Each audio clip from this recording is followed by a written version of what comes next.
আমরা সকলেই জানি এবং এটা আমাদের ঈমানের অংশ, যার কারণে আমাদের নবীকে বলা হয় ইমামুল আম্বিয়া।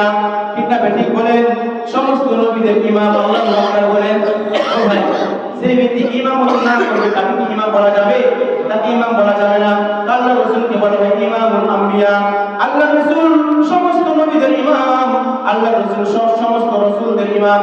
তো ভাইরা আমার, বন্ধুরা আমার, মেরাজের রাতে বাইতুল মুকাদ্দাসে আল্লাহ রাসূল সমস্ত নবীদের ইমামতি করিয়েছেন। বলেন সুবহানাল্লাহ। ইমামতি তো করাইছেন। এখন মাসালা হচ্ছে, যেটা আজকে আমার বড় উদ্দেশ্য, সেটা হচ্ছে আল্লাহ নবী বাইতুল মুকাদ্দাস থেকে মেরাজে গিয়েছেন, আসমানে গিয়েছেন। এই ইমামতি আসমানে যাওয়ার আগে হইছে নাকি আসমানে সফর করার পরে জমিনে ফিরে আসার পরে হইছে, এটা আমার আজকে আলোচনার বিষয়। আমরা এইভাবেই আগে জানতাম যে আল্লাহ নবী মেরাজে যাওয়ার সময় বাইতুল মুকাদ্দাসে গেলেন। সেখানে গিয়ে আল্লাহ নবী বোরাক একটা পাথরের সাথে বেঁধে আল্লাহ নবী কিছু নফল নামাজ পড়তেছিলেন। এই নামাজ পড়া অবস্থায় ওই মুহূর্তে সমস্ত নবী রাসূলরা এসে হাজির হয়ে গেছে আল্লাহ রাসূলকে ইস্তেকবাল জানাইবার জন্য, স্বাগতম জানাইবার জন্য, আহলান সাহলান জানাইবার জন্য। ওই মুহূর্তে আল্লাহ নবী সমস্ত রাসূলদের ইমামতি করেছেন। তাহলে এই কথাটা বোঝা গেল কি, যে আল্লাহ নবী মেরাজে যাওয়ার আগে, অর্থাৎ আসমানে যাওয়ার আগে, আসমানের সফর শুরু হওয়ার আগে বাইতুল মুকাদ্দাস ইমামতি করতেন। এই কথাই তো বুঝতে পারলাম। ঠিক বলেন? আপনারা কি বলতেন বলেন? যে আল্লাহ রাসূল মেরাজে যাওয়ার আগে, আসমানের সফর শুরু হওয়ার আগে সমস্ত নবীরা তাকে আহলান সাহলান জানাইবার জন্য আসছেন। ওই অবস্থায় আল্লাহ নবী তাদের ইমামতি করছেন। আমরা তো এইভাবেই জানি, আমরা এইভাবেই শুনে আসছি। তো ভাই আমার, বন্ধুরা আমার, প্রকৃত ইতিহাস আসলে এটা বলে না। প্রকৃত ইতিহাস বলে, ভাই আমার, বন্ধুরা আমার, এটা আল বিদায়া আন নিহায়ার আলোচনা। আল্লাহ রাসূল সমস্ত নবীদের ইমামতি করছেন, এটা সত্য কথা। সাল্লাল্লাহু বিল আম্বিয়াই ফি বাইতুল মুকাদ্দাস। আল্লাহ রাসূল, আল্লাহ নবী বাইতুল মুকাদ্দাসে সমস্ত নবীদের ইমামতি করছেন, এটা সত্য কথা। হাদিস দ্বারা সমর্থিত। ভাই আমার, বন্ধুরা আমার, কিন্তু ইমামতি করছেন কখন? আসমানে যাওয়ার আগে, আসমান থেকে ঘুরে আসার পরে। এটা আজকে আমার আলোচনার বিষয়। শুনে রাখুন, ওয়াল আযহারু আন্না যালিকা কানা বাদা নুজুলিহি মিনাস সামাই।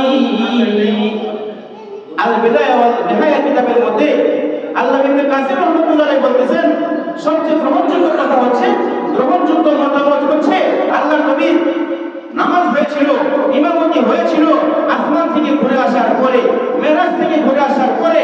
আল্লাহ নবী যখন আবার বাইতুল মুকাদ্দাসের মধ্যে রিটার্ন করলেন, ব্যাক করলেন, ফিরে আসলেন, ফিরে আসার মুহূর্তে সমস্ত নবীরা আবার বিদায় দেওয়ার জন্য সমস্ত নবীরা দুনিয়াতে চলে আসলেন।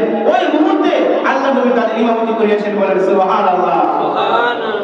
এবং এই ঘটনাটা যে নামাজটা যে আসমান থেকে ফিরে আসার পরে হয়েছে, এটা আপনারা আলোচনা করলে আর ক্লিয়ার বুঝতে পারবেন যে আল্লাহ নবী যখন আসমানে গেলেন, ফেরেশতা জিবরাইল তার সাথে ছিল। আর আসমানের মধ্যে, প্রত্যেকটা আসমানের মধ্যে একটা দরজা আছে। বলেন সুবহানাল্লাহ। দরজা আছে, দরজা।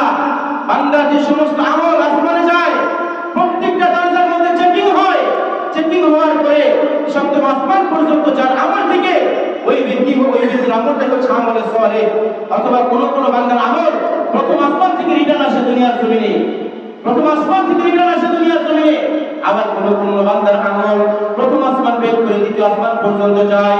দ্বিতীয় আসমানে পরীক্ষা নিরীক্ষা হওয়ার পরে, গবেষণা হওয়ার পরে দ্বিতীয় আসমান থেকে দুনিয়ার জমিনে রিটার্ন আসে। অর্থাৎ, বান্দা, তোমার নামাজ তুমি নাও, তোমার নামাজ আল্লাহ লাগবে না। ও বান্দা, তোমার নামাজ তুমি নাও, তোমার নামাজ আল্লাহ লাগবে না। ও বান্দা, তোমার যাকাত তুমি নাও, তোমার যাকাত আল্লাহর কোনো প্রয়োজন নাই। ও বান্দা, তোমার দান সদকা তুমি নাও, আল্লাহর কোনো প্রয়োজন নাই। তার মানে কি? আপনার দানের মধ্যে ইখলাস ছিল না, আপনার হজের মধ্যে ইখলাস ছিল না, আপনার যাকাতের মধ্যে ইখলাস ছিল না, আপনার নামাজের মধ্যে ইখলাস ছিল না। ঠিক না ঠিক? ইখলাসের পরীক্ষায় পাস না করার কারণে বিভিন্ন আসমান থেকে আপনার আমল দুনিয়ার জমিনে প্রত্যাবর্তন করতে পারে, ফিরে আসতে পারে। এরকম ভাবে চেকিং হতে হতে বান্দার আমল চলে যায় সপ্তম আসমান পর্যন্ত। বলেন সুবহানাল্লাহ। কোথায় চলে যায়? সপ্তম আসমানে চেকিং হয়। সেখানে পরীক্ষা নিরীক্ষা করার পরে যার আমলটা টিকে যায়, তার আমলটাই আল্লাহ তাআলার দরবারে পৌঁছে। বলেন সুবহানাল্লাহ। এমন না 2 রাকাত নামাজ পড়ে ফেললাম, জিম্মাদারি আদায় করে ফেললাম, 2 রাকাত নামাজ আদায় করলাম, জুমার নামাজ আদায় করতে আসছি, আমি অনেক বড় কিছু করে ফেললাম, বিষয়টা এমন না। ঠিক না ঠিক? আপনি নামাজ আদায় করলেন, আপনার নামাজটাও তো যেইভাবে হওয়া দরকার ছিল, যেইভাবে পরিপূর্ণ খুশু নিয়ে আদায় করার দরকার ছিল, ইখলাস নিয়ে আদায় করার দরকার ছিল, ওইভাবে হয় নাই। এই জন্য আপনার আমলটা তো আল্লাহর কাছে কবুল নাও হতে পারে। ঠিক না ঠিক বলেন? এই জন্য আল্লাহ তাআলা কোরআন শরীফের মধ্যে আয়াত নাযিল করে দিয়েছেন, সূরাতুল মাউন, ফাওয়াইলুল লিল মুসাল্লিন আল্লাযীনা হুম আন সালাতিহিম সাহুন। ফাওয়াইলুল লিল মুসাল্লিন, আল্লাহ তাআলা বলতেছেন দুর্ভোগ ওই সমস্ত মুসল্লিদের জন্য। বলেন নাউযুবিল্লাহ।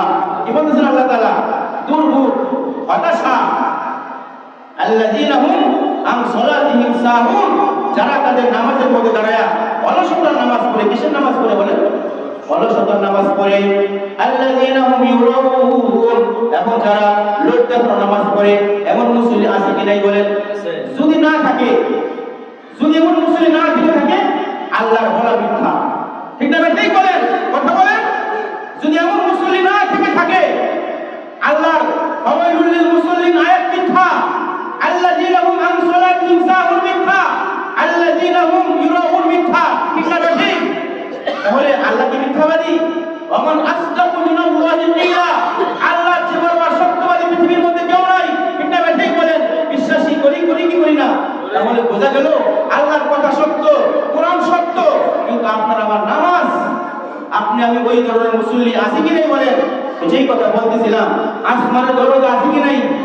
আছে। দরজার মধ্যে যায়া হযরত জিবরাইল আলাইহিস সালাম নক করলেন, ভিতর থেকে আওয়াজ আসতেছে, মাইয়া প্রভুর বাবা। দরজা নক করতেছে কে? বলতেছেন আনা জিবরাইল, আমি জিবরিল। তোমার সাথে কি কেউ আছে? প্রশ্ন বুঝেন, তাহলে উত্তর বুঝতে সহজ হবে।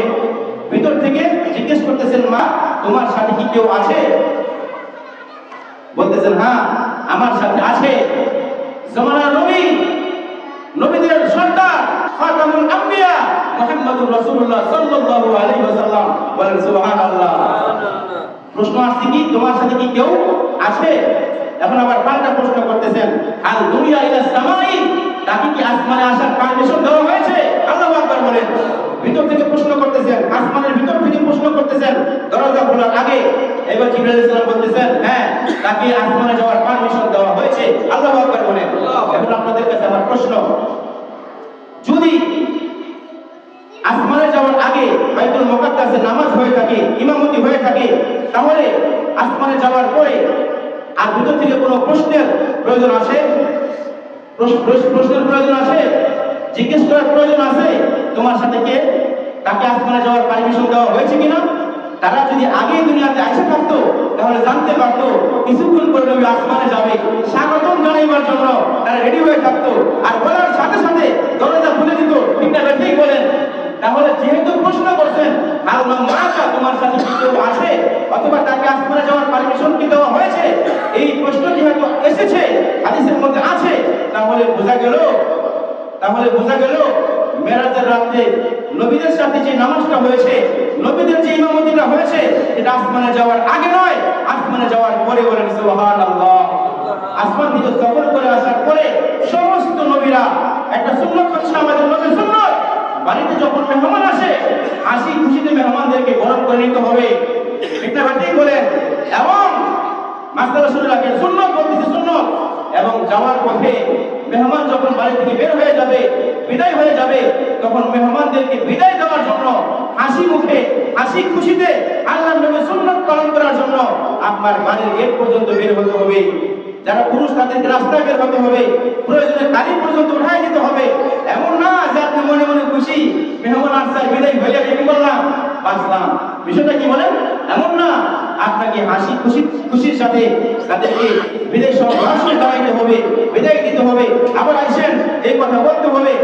আর যারা পুরুষ আছেন তারা গাড়ি পর্যন্ত গিয়া গাড়ি একটা ডাইকা রেডি কইরা উঠাই দিয়া তারপরে আপনি বাড়িতে বের করবেন। এটা হচ্ছে কি আমাদের নবীর সুন্নাত। ঠিক তেমনি ভাবে সমস্ত নবীরা আল্লাহর রাসূল মেরাজ করার পরে সমস্ত নবীরা আমাদের নবীকে বিদায় দেওয়ার জন্য তারা আসমানে বসে থাকেন নাই, দুনিয়ার জমিনে নাই মারছেন। বলেন সুবহানাল্লাহ। বাইতুল মুকাদ্দাসে নাই মারছেন। আর যখন নাইমা আসেন তখন ছিল ফজরের সময়। কোন সময় বলেন?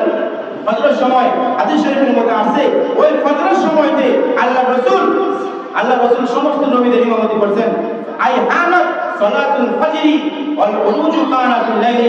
আর আল্লাহ নবীর মেরাজ ছিল রাতে, আর ফজর হয় কোন সময় বলেন? রাত শেষে হয় ফজর। তাহলে বোঝা গেল আল্লাহ নবী ফজরের নামাজ পড়ছেন। কোন সময় নামাজ পড়ছেন বলেন? ফজরের নামাজ পড়ছেন। তো যেহেতু ফজরের নামাজ পড়ছেন সেহেতু মেরাজে যাওয়ার আগে হতে পারে না।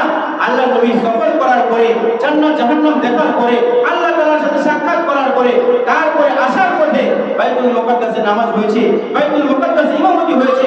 আজকে আমার যে বিষয়টা বোঝানোর মাকসাদ ছিল, আমরা সমাজের মধ্যে এমন অনেক মাসালা পিছন থেকে শুনে আসতেছি, অথবা আমি জানি একরকম, কিন্তু আসলে হাকিকত মাসালা কি বলেন আরেক রকম।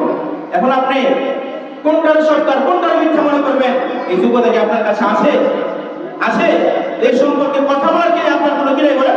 অধিকার নাই। হ্যাঁ, আপনি আমার কাছ থেকে রেফারেন্স চাইতে পারেন, দলিল চাইতে পারেন, প্রমাণ চাইতে পারেন। হুজুর আপনাদের বললেন আপনার কাছে কি এভিডেন্স আছে কিনা, ঠিক না? বেঠিক বলেন।